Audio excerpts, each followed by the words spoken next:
dito naman po sa isang topic na nakita po natin na kung saan ito pala yung video ng lantarang sinabi ni Robin Padilla na talagang pagka naging presidente si Sara Duterte, talagang kung ano yung ginawa ni dating Pangulong Duterte noon, mas mahigpit pa yung gagawin niya, mga kababayan. So ito talaga po yung lantaran na galawang bobo. Ano po, so ito, i-play po natin. Hindi ako gugustuhin ng maraming tao na maging vice president.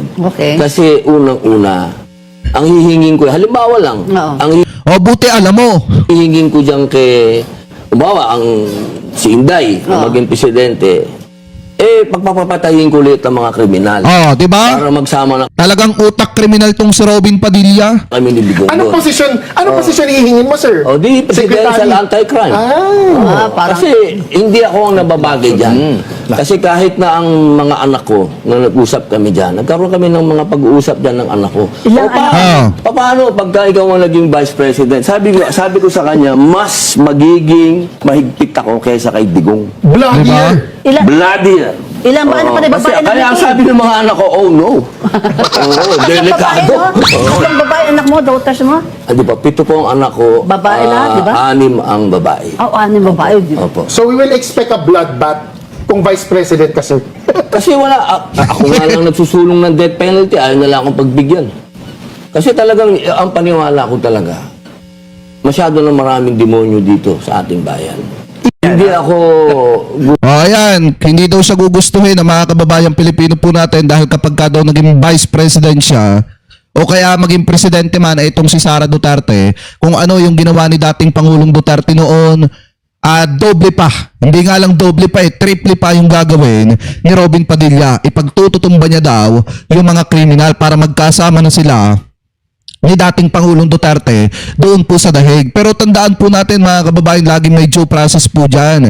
Siguro hindi lang alam ni Senator Robin Padilla yung salitang due process. Kasi kung sa kanyang pamilya mangyayari yung iniisip niya mga kababayan, ano kaya ang mararamdaman ni Robin Padilla? Gaya nga po ng sabi ko, hindi natin kailangan mga kababayan ng marahas para makuha yung hustisya. Ang kailangan dyan, sundin natin yung proseso para makuha natin yung tamang hustisya mga kababayan nang walang kinikitil na buhay. Pero dito kay Senator Robin Padilla, iba po yung pananaw niya.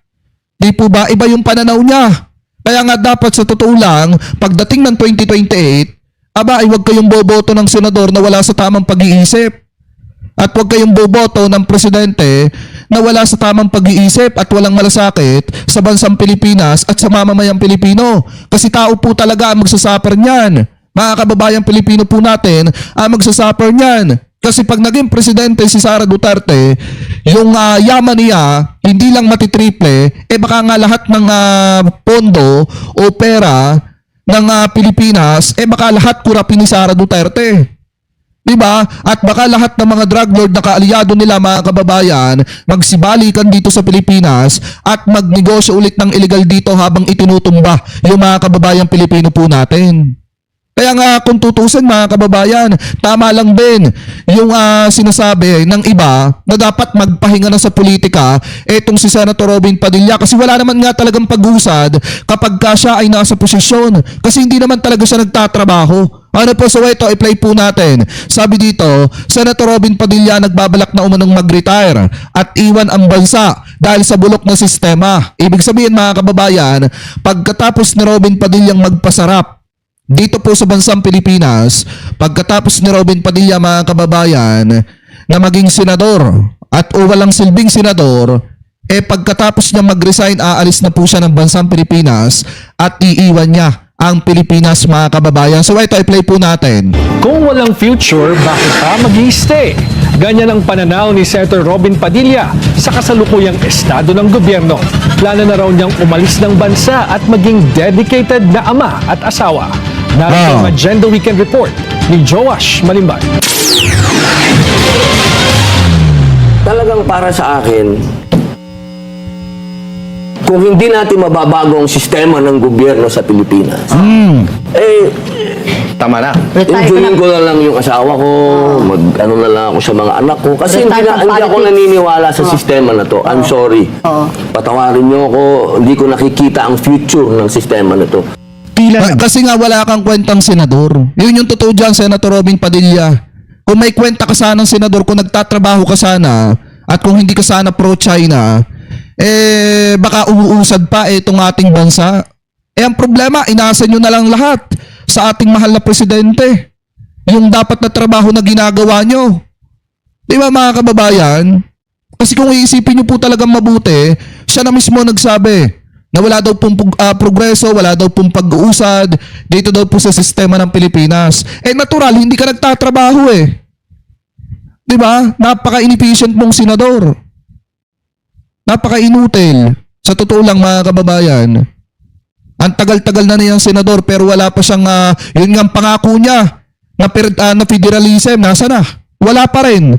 Hanggang ngayon, buti nga yung pangarap lang ng presidente na 20 pesos na bigas, nagkatotoo. Yung pangako niya na federalism, o bakit hindi niya pa maisakatuparan? Kasi nga mga kababayan, kulang siya sa diskarte at hindi siya nagtatrabaho ng maayos. Napaka-inefficient yung senador. Anyway, tuloy pa natin. Babalak na raw si Senator Robin Padilla na mag-retire sa politika at umalis na ng Pilipinas. O, diba? Sa isang panayam sa Politico Talks ng Billionaire News Channel, sinabi niya na hindi siya naniniwala sa kasalukuyang sistema ng gobyerno. Hindi idinetali ng senador kung anong sistema ang kanyang tinutukoy, pero matatandaan na isa sa mga pinakamatibay na advocate ng federal form of government si Padilla. Sinabi niya rin na dapat na umanong Bakit hindi niya, total naman, advocate siya mga kababayan ng federalism? Bakit hindi niya isulong? Yan ang trabahuin niya. Para kung sakaling mangyari man yan, ibig sabihin, meron siyang ligasiya na tatatak sa isipan ng mga kababayang Pilipino po natin. Ngayon, pag sinabing Robin Padilla o Senator Robin Padilla, ang naiisip ng ating mga kababayang Pilipino, nagsusuklay ng bigote, kumakain habang may hearing. Yan ba'y trabaho ng isang senador? ibalik ang death penalty sa Pilipinas. Ako nga lang nagsusulong ng death penalty, ayaw na lang akong pagbigyan. Kasi talagang, ang paniwala ko talaga, masyado na maraming demonyo dito sa ating bayan. Saan na kayo doon? Padilla, kasalanan umano ng iba't ibang international treaties na pinasok ng bansa, kaya hindi umano nagkakaroon muli ng batas kaugnay ng death penalty. Kwento pa niya, naglilibot na sila ng kanyang asawang si Mariel sa mga bansang maaaring lipatan oras na magretiro ang senador. Ito rin daw ang dahilan kung bakit ibinibenta na ni Padilla ang Padilla Museum, ang ancestral home ng mga Padilla na located sa Quezon City. Gusto ko sa Brunei. Brunei. Oo, ayaw ng asawa ko doon, mainit doon. Sabi ni Mariel, o sige, kung gusto mong matahimik tayo sa Iceland, nagpunta kami ng Iceland. Ang mahal, pare. Kaya napunta doon sa usapin na ibebenta ko yung bahay. Paglino ng senador, hindi fundraising para sa susunod na halalan ang dahilan ng pagbebenta niya ng property. Pero sakaling manalo aniya si Vice President Sara Duterte bilang Pangulo sa 2028, bukas daw siyang gumampan sa isang anti-crime related posisyon. Para sa Hindi naman nanalo si Sara Duterte, mga kababayan. Kasi yung political career niyan matatapos na sa 29. April 29. Tandaan niyo po yan. Lalo na kapag na-impeach pa siya sa pangalawang pagkakataon, diyan po sa Kamara. Kasi sa April 29, marami pa mangyayari. Di po ba? Iilang araw na lang. Ano ba ngayon? 26 na, mga kababayan. Tatatlong araw na lang. O 4 na araw na lang. O tatatlong araw na nga lang. Diba? 29 na. Marami pa doon mga pasabog na bago. Lalo na kapag ka nabuksan pa yung mga tax record nito pong mag-asawang Duterte. Talagang sirang-sira po si Sara Duterte ngayon. Lalo na't hindi po nila sinasagot yung mga aligasyon na ibinabato po laban sa kanila. Kaya nga paano pa mananalo? Itong si Sara Duterte.